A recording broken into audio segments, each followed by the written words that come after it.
परिश्रम भी करता था। किसी चीज को, किताब में लिखी हुई बातों को या शिक्षक की बातों को याद करना वह चाहता था, लेकिन या तो वह जल्दी याद नहीं कर पाता था या फिर याद हो जाने के बाद कुछ देर के बाद वह भूल जाता था। अंदर से उसकी इच्छा थी कि हम पढ़ें, लेकिन वह पढ़ नहीं पाता था, याद नहीं कर पाता था। कुछ दिन ऐसे ही चला। अब वह तंग हो गया और सोचा कि अब जब मैं याद नहीं कर पाता हूँ, पढ़ नहीं पाता हूँ, तो मैं अब पढ़ाई छोड़ दूंगा। और यह कह करके एक दिन वह अपने घर से निकल गया। घर छोड़ने का निर्णय लिया और घर से निकल गया। घर से निकलकर कुछ दूरी चलने के बाद एक वृक्ष के नीचे बैठकर वह आराम करने लगा। वहां उसने देखा कि एक छोटा सा कीड़ा समझते हो ना, जिसको देहात की भाषा में हम पिलुआ बोलते हैं। छोटा सा कीड़ा जो है जमीन पर उल्टा पड़ा हुआ है।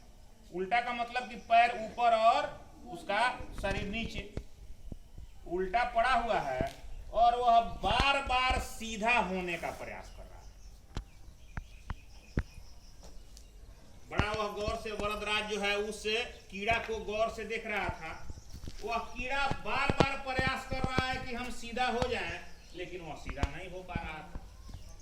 ऐसा ही वह 30 से 40 बार प्रयास किया सीधा होने का, लेकिन वह सीधा नहीं हो पाया। और वह लड़का वरदराज यह देख रहा था गौर से। 40 बार प्रयास करने के बाद 41वां बार वह कीड़ा जो है सीधा हो गया और वहां से चल करके अपने गंतव्य की ओर चला गया।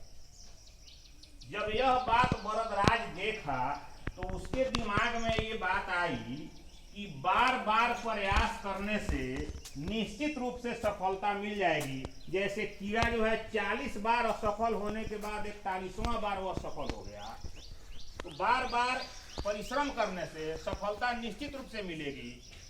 और यह सोच करके वह फिर वहां से अपने घर वापस आ गया, पढ़ने का निर्णय किया और वह जो है वहां से पढ़ाई शुरू की। कठिन परिश्रम करने लगा, मेहनत करने लगा और वह लड़का आगे जा करके संस्कृत का एक महान विद्वान बना। इस कहानी से हमें क्या सीख मिलती है जी? क्या परिश्रम करने से सफलता मिलती है। बिना परिश्रम किए सफलता नहीं मिल सकती है। तो परिश्रम करना चाहिए, मन से, लगन से अगर परिश्रम करोगे तो सफलता निश्चित रूप से प्राप्त होगी।